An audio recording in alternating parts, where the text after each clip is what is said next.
The face of evil often wears the most charming smile. In the mid-2020s, British television screens were dominated by the chilling story of Diana Thompson, a woman whose seemingly pleasant demeanor masked one of Britain's most calculating criminals.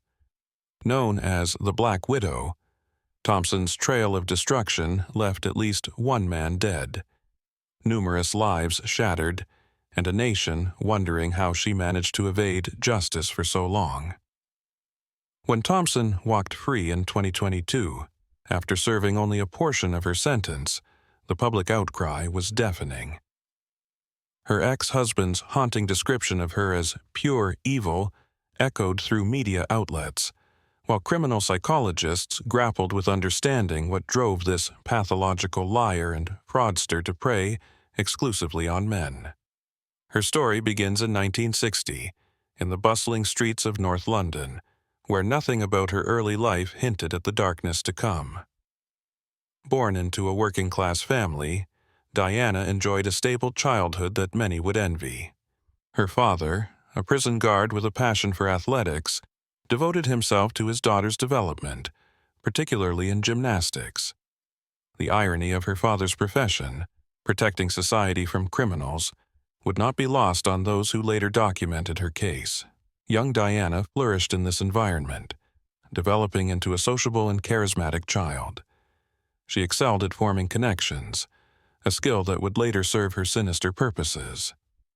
Her natural charm and ability to read people became sharper with age, particularly when it came to attracting potential romantic interests. After completing her education, Thompson secured a position at a local bank, adding financial acumen to her growing arsenal of manipulation tools. It was in 1982, at the age of 22, when the first chapter of her dark story began to unfold. Through a cousin's well-intentioned matchmaking, she met Lee Wyatt. Their romance blazed quickly and intensely, leading to marriage 2 years later.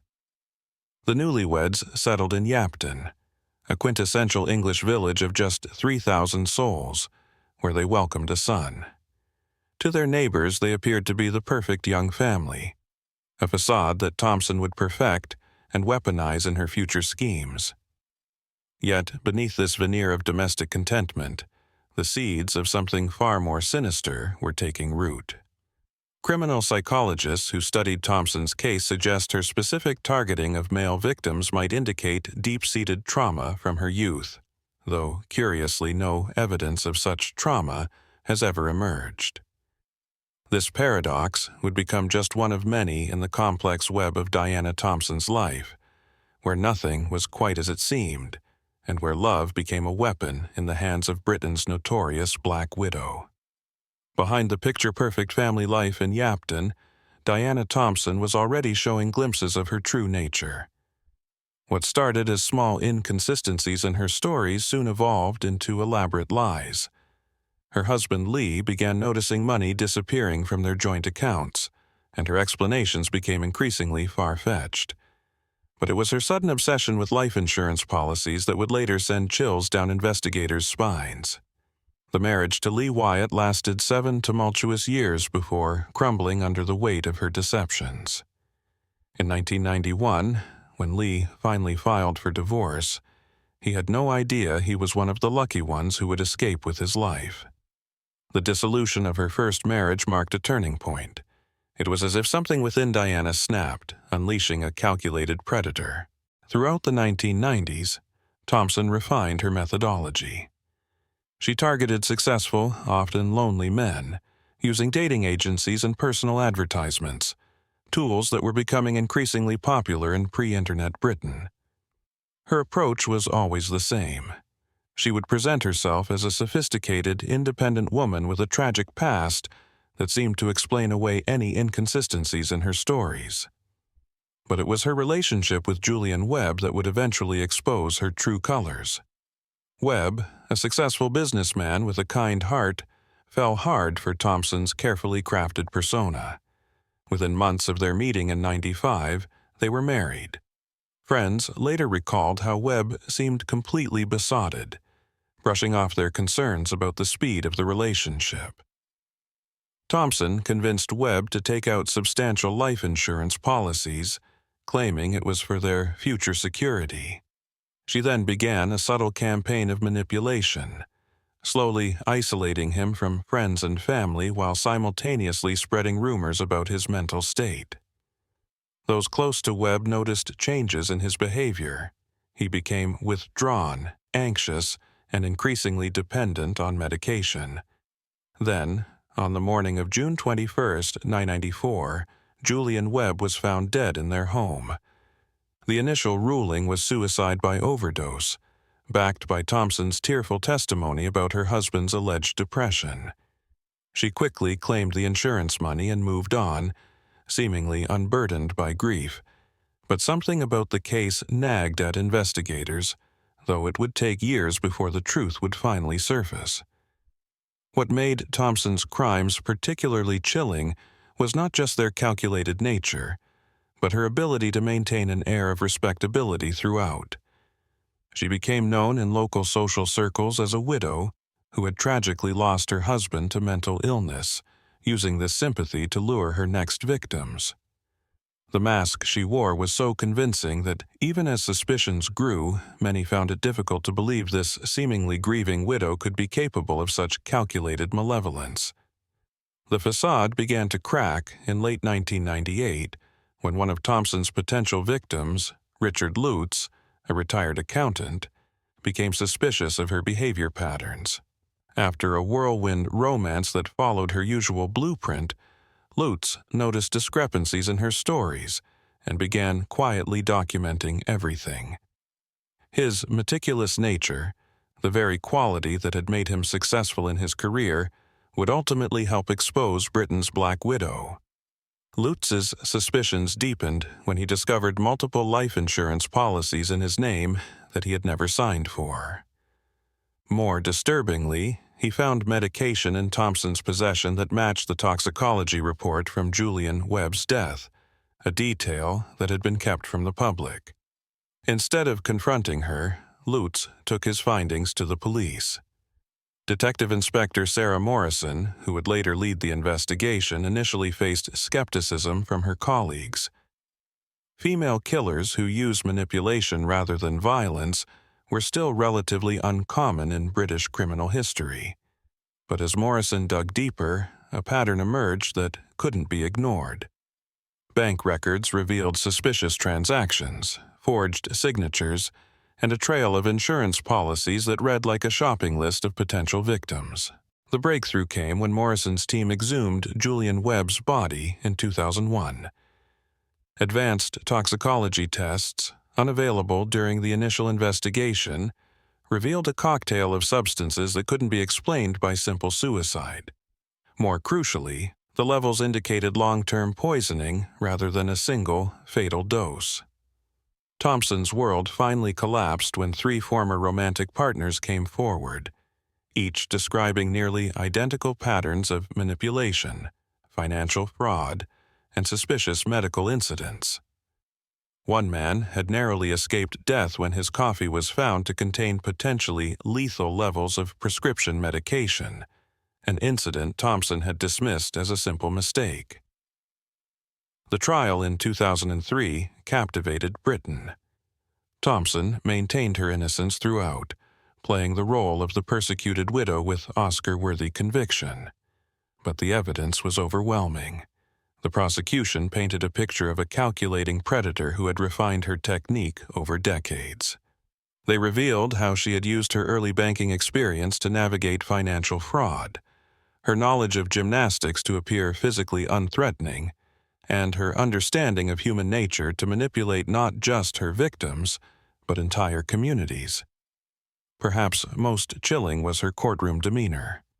She showed no emotion when confronted with Webb's autopsy photos, yet could produce tears on command when describing her love for him. This behavioral inconsistency didn't go unnoticed by the jury. Despite facing potential life imprisonment, Thompson received a surprisingly lenient sentence, 20 years with possibility of parole. The judge's decision sparked public outrage and led to calls for reform in how the justice system handles cases of psychological manipulation and coercive control.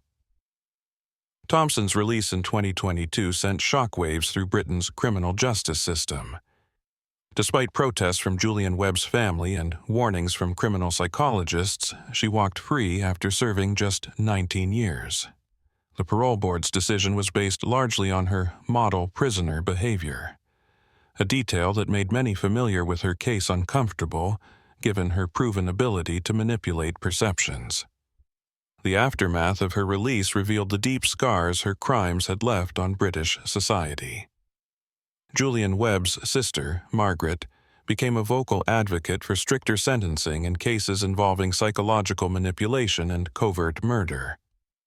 She frequently appeared on television, warning about the sophisticated nature of modern predators who use trust rather than violence as their weapon. Thompson's case led to significant changes in how life insurance companies handle policy claims, particularly those involving suspicious deaths.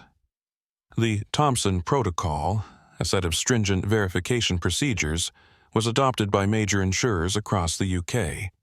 It specifically targets red flags that Thompson's case had highlighted: multiple policies taken out in quick succession, recent marriages, and any history of suspicious deaths among previous partners. More disturbingly, criminal profilers began identifying what they called the Thompson pattern in other cases across Europe. Her methodology, targeting successful lonely men through dating services, quickly pursuing marriage, taking out insurance policies, and using sophisticated poisoning techniques, had apparently inspired copycat criminals. This led to increased scrutiny of similar cases that had previously been dismissed as suicides. The media's fascination with Thompson continued after her release. Journalists tracked her to a small coastal town where she had settled under an assumed name. Reports suggested she had already begun attending dating events for older singles, though now under strict parole supervision. Her presence in the community sparked heated debates about rehabilitation versus public safety. Perhaps the most lasting impact of Thompson's case was its influence on British legal reform. The case became a cornerstone example in arguments for expanding the definition of domestic abuse to include coercive control and financial manipulation. Lawmakers cited her methods when drafting new legislation about fraudulent life insurance claims and suspicious partner deaths. Richard Lutz, the man who had helped expose her, became a consultant for law enforcement, helping train detectives to recognize the subtle signs of long-term poisoning and psychological manipulation. His experience with Thompson had shown how traditional investigative methods often missed the sophisticated techniques used by modern predators. As of 2024, Thompson remains under surveillance, her movements monitored and her access to financial services restricted. Yet, those who investigated her case remain uneasy. As Detective Morrison, now retired, noted in a recent interview, "The truly frightening thing about Diana Thompson isn't just what she did. It's that we may never know the full extent of her crimes. How many suspicious deaths from the 90s were actually her victims? How many families are still wondering what really happened to their loved ones?"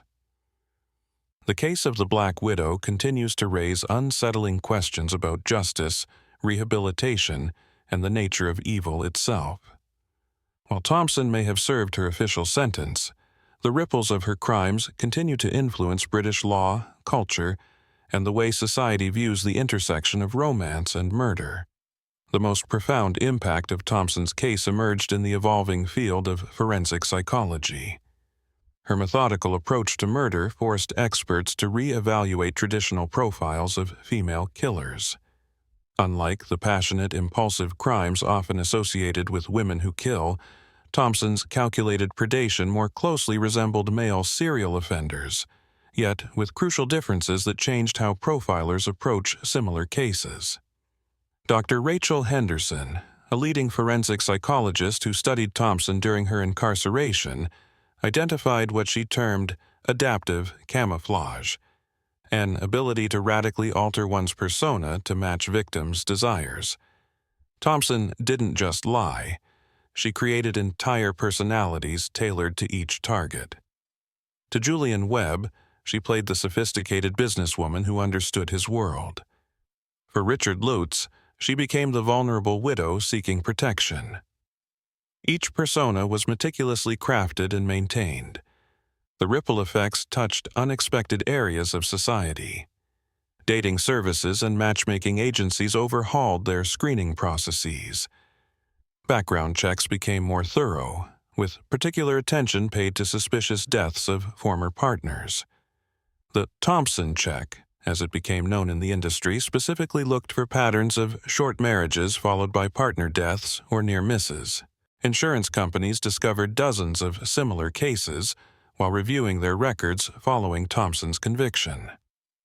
Several suicides from the 90s were reopened as potential homicides. In 3 cases, women using Thompson's methods had successfully claimed insurance payouts and vanished. These investigations are ongoing, with at least one suspicious death in France being linked to a Thompson copycat. The banking industry, where Thompson had started her career, also faced scrutiny. Her understanding of financial systems had allowed her to create complex webs of fraud that went undetected for years. This led to new protocols for flagging suspicious patterns in joint accounts, especially those opened shortly after marriages. Perhaps most chilling were the discoveries made about Thompson's time in prison. Guards reported her extraordinary influence over other inmates, particularly those serving sentences for similar crimes. She appeared to be teaching her methods, though always carefully enough to avoid detection. Several women released before her have since been investigated for suspicious activities matching her pattern. Local communities across Britain began developing what they called Thompson awareness programs, teaching elderly and vulnerable men to recognize signs of manipulation. These programs identified several potential predators using similar techniques, preventing at least 2 suspected attempted murders. The media's role in the case came under scrutiny, too. Thompson had skillfully used journalists throughout her criminal career, planting sympathetic stories about herself and her tragic past. This led to new guidelines for reporting on suspected criminals, particularly regarding unverified personal histories. Recent investigations suggest Thompson's influence extends beyond Britain. Similar cases have emerged in Australia, Canada, and New Zealand, all following her blueprint so closely that investigators believe she may have had contact with the perpetrators. The International Police Organization, Interpol, maintains a special file on what they term Thompson methodology crimes. Modern technology has added new dimensions to the case. Dating apps now include specific warnings about Thompson-style predators, and AI algorithms scan user behavior for patterns matching her methodology. Yet experts warn that these same technological advances could make similar crimes easier to commit, as digital manipulation becomes more sophisticated. The investigation of Thompson's crimes revolutionized how law enforcement approaches what they now call soft method homicides, murders committed through manipulation, poisoning, and psychological control rather than direct violence. Detective Chief Inspector Marcus Reynolds, who heads the newly formed Covert Homicide Unit at Scotland Yard, 1,000 people. How do you get 7,000 people to work in a consistent way? You've got to have standard processes and standard procedures. And if you can digitize those, become data-driven organizations. Now we understand that the most dangerous predators might be sitting in country clubs, hosting charity events or running social groups for the elderly. Her case taught us that evil doesn't always wear an obvious face. The police developed new protocols specifically designed to identify Thompson-style killers. These include monitoring sudden deaths of wealthy individuals who recently entered new relationships, cross-referencing insurance claims with marriage records, and maintaining databases of suspicious patterns in dating services. Officers are now trained to treat grieving widows with the same scrutiny as traditional suspects. Modern forensic techniques, developed partly in response to Thompson's methods, have revealed disturbing patterns in historical cases. Advanced toxicology can now detect poison traces years after death, leading to the reopening of dozens of natural death cases from the 1990s. Several previously closed investigations have yielded evidence of similar poisoning methods to those Thompson employed.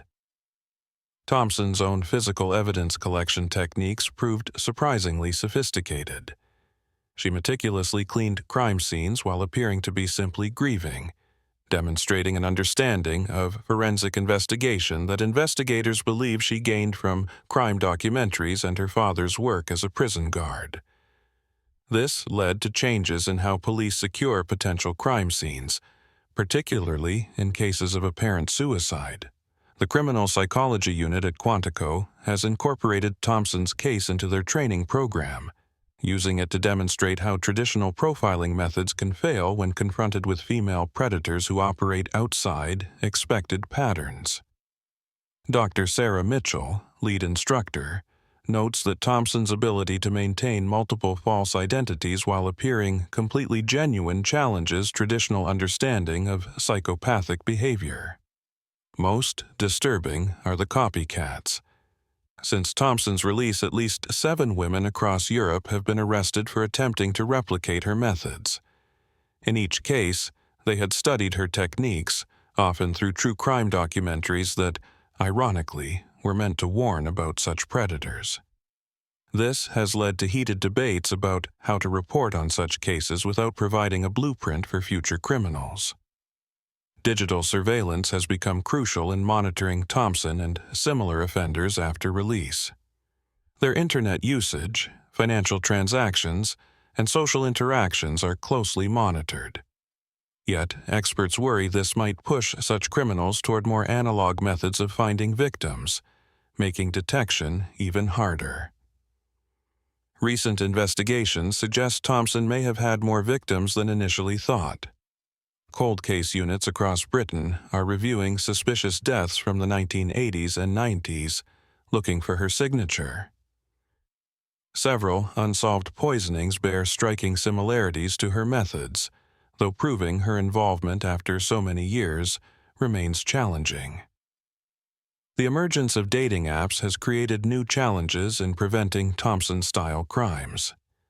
While digital footprints make some aspects of predation harder to conceal, the sheer volume of online dating has created more opportunities for sophisticated manipulators. Dating platforms now employ behavioral psychologists to help identify suspicious patterns, but the technology remains imperfect. The surveillance of Diana Thompson following her release became a template for monitoring sophisticated predators in the digital age. Her case highlighted the inadequacy of traditional parole supervision for criminals who primarily operate through deception rather than violence. The Thompson Protocol, as it's now known in law enforcement circles, involves unprecedented levels of monitoring that blur the line between public safety and personal privacy. Every device Thompson owns is monitored in real time. Her internet activity, phone calls, and even her physical movements are tracked through both electronic ankle monitoring and covert surveillance teams.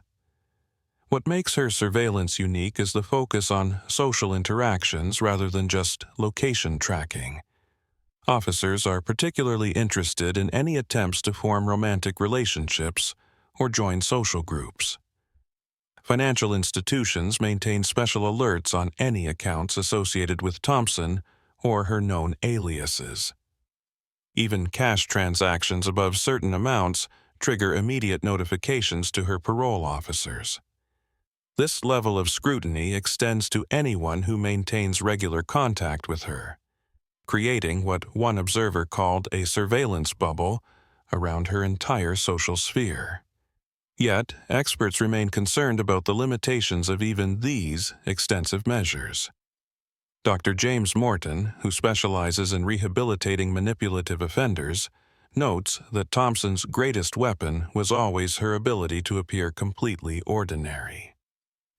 She could be sitting in a cafe right now, writing love letters to potential victims, and it would look exactly like any other older woman enjoying her morning coffee, he explains. The challenge of monitoring Thompson has led to innovations in behavioral surveillance. AI algorithms now analyze her speech patterns during mandatory counseling sessions, looking for signs of deception or manipulation. Her social media activity, though restricted, is scrutinized for subtle patterns that might indicate she's grooming new victims. Perhaps, most controversially, local authorities maintain a discreet network of community informants, shop owners, librarians, and social group leaders who are quietly advised to report any suspicious behavior. This approach, while effective, raises ethical questions about privacy rights for released offenders. Thompson's post-release behavior has been unnervingly perfect. Too perfect, according to her surveillance team. She follows every rule, attends every meeting, and maintains appropriate boundaries in social situations.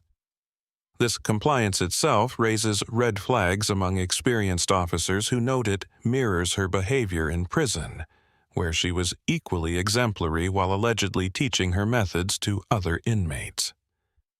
Recent investigations suggest she may be adapting to surveillance in concerning ways.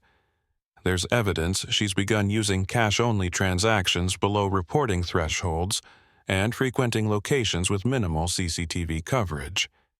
Her online presence, while strictly monitored, shows a sophisticated understanding of digital surveillance limitations. Most worrying are reports that she's developed a network of elderly female friends who might unknowingly assist her in circumventing surveillance.